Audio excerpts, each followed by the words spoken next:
Hey there! In this video I will talk about the Nippori or the fabric district in Tokyo. So if you are into creative projects, into sewing or into making your own small things, this is the video for you.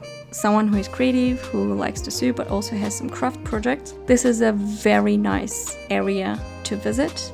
I spent just a couple of hours here, but I think I would just ideally like to spend a whole week there because you can find pretty much anything that you might need for any kind of project.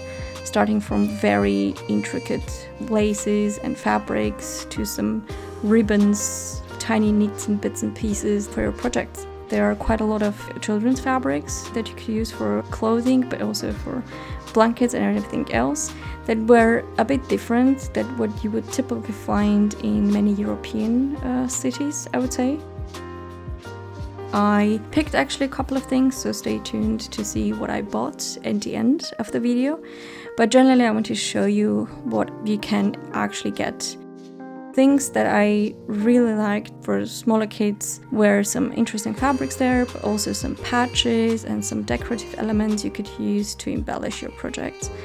And I found that there were some shops that had bigger options than the other ones. So for example, in this one, I found that they had really nice ribbons and really great selection of also sparkly and shiny things.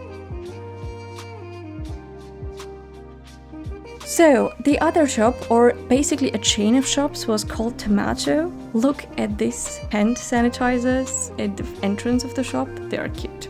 This was basically a whole chain. They had fabrics, but they had a special one just for ribbons. They had another one for embellishments and etc. On this one they also had quite a lot of fabrics for children, but also lots of things that you could use for doll making. You could find quite a lot actually in terms of materials like small faces, etc. that you can use to make your own dolls and clothes for your dolls. They had instructions and ideas like how to make a doll, like how you can assemble one, even tiny bags for your dolls, etc. So it was really nice and quite a lot of fun. If you know someone who is creative, you can also buy quite a lot of gifts here for their children as well. So this was a really nice chain of shops that I would recommend visiting maybe first before you go into everything else, because they pretty much had everything you might need. Some of their shops were just gigantic, so you might need some time to actually go through all the fabrics. The fabric shopping experience was pretty straightforward. You just take the roll that you like to the cutting board and ask for the amount you need. They had some minimum length that you had to buy.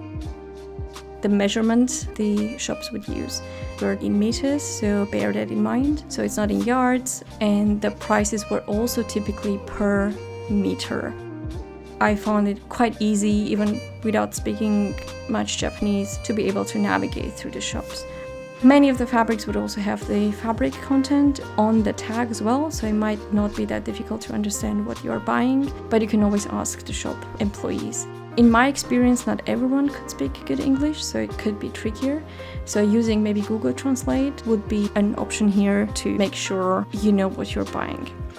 There were a couple of shops that I visited, but I didn't buy anything.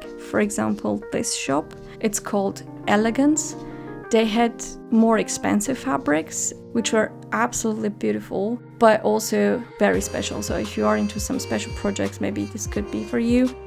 But just visiting the whole Tomato chain was pretty much enough to buy the majority of things that I bought there. They also had quite a lot of specialized shops, such as this one, and leather. If you are into leatherworking or need some extra items, District had also options. Now, let's have a look at the stuff that I bought.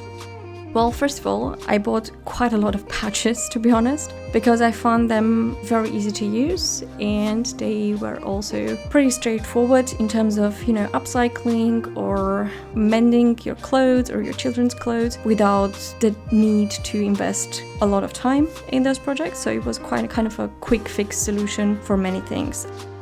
I also bought a couple of things for Japanese Sashiko stitching. So as you can see, there are some threads, needles and some pattern templates. If you know what Sashiko stitching is, it's basically a way to upcycle clothes, it's a way to personalize your clothes, but also it's a way to basically strengthen the fabric with the help of stitches, and they are mostly in geometrical patterns. I found it really nice to get thread and needles just specifically for the stitching, but obviously you can use this for any other stitching project as well. I decided to buy these scissors, which were very specific because they have a curved edge and they're supposed to not tear the fabric at the end of it. I found it actually quite useful, especially in doing like smaller corners, and it turned out to be really good. I found this ruler as well, again for Sashiko stitching. And then I found some very fun fabrics, like this sumo fabric, or this one with small peaks. This one, black fabric but with geometric shapes in it, and this one that is more like illustrated. And then I found this very cute fabric with dogs. All these fabrics are actually cotton, except for the last black net fabric, which is polyester. And then some embellishments, ribbons to use them for projects, to either upcycle clothes again or just use them for really making some of the projects more like special, add some details, etc.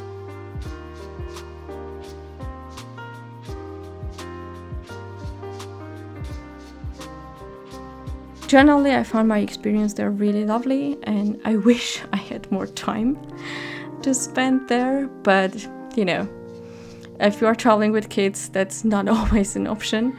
So one thing I'm really regretting is not buying like a regular size proper fabric scissors when I was there, but well, maybe in my next trip, you never know.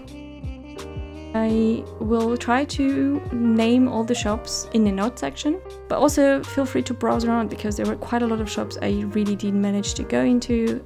So this is definitely not the ultimate shortlist or not the ultimate selection of shops you could check in the Nippori district in Japan. Thank you so much for watching. Let me know in the comment section below what you would like to buy in the shopping district in Japan, and see you in the next one.